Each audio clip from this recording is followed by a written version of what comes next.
कि मान लीजिए कोई दो समीकरण है और दोनों समीकरण में आप a1 b1 c1 और a2 b2 c2 का मान निकाल लीजिए। अगर आपका पहला चरण में a1 और a2 बराबर नहीं b1 बटा b2 होता है, यहाँ पर जैसे मैंने मान निकाल करके बैठा करके मान पुट करके आपको समझाया है। देखिए a1 बटा a2 बराबर नहीं b1 बटा b2 है, तो अगर इस तरह का कंडीशन आएगा तो समझिए उसमें केवल एक हल होगा।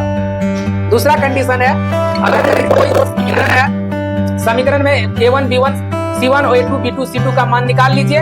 इसके बाद a1 बटा a2 बराबर b1 बटा b2 बराबर c1 बटा c2, अगर तीनों बराबर हो जाता है जैसे मान रख के मैंने यहाँ दिखाया है, अगर इसको हम कटाते हैं 2 1 2 2 दूनी 4 3 1 3 3 दूनी 6 9 1 9 9 दूना 18, तो तीनों बराबर होता है। तो अगर यदि ये बराबर आ रहा है, इसी तरह अगर आपका भी बराबर आ रहा है, तो समझ जाइए कि वहाँ अनेक हल होगा, उसका अनेक हल होगा आंसर। अगर ऑप्शनल एग्जाम में भी आ जाता है ऑप्शन में कि इसका समीकरण का क्या हल होगा, तो आप एग्जाम में आप रंगीन करें अनेक हल को रंगीन करें। तीसरा है, अगर दो समीकरण है और उसमें a1 b1 c1 और a2 b2 c2 का मान दिया हुआ है, अब उसमें देखना है कि तीनों का अगर a1 बटा a2 बराबर b1 बटा b2 बराबर हो रहा है और c1 बटा c2 अगर बराबर नहीं हो रहा है, उस कंडीशन में तीनों का मान रख करके देखेंगे, दो ठो बराबर हो रहा है एक ठो बराबर नहीं हो रहा है, तो वहां पर कोई हल नहीं होगा।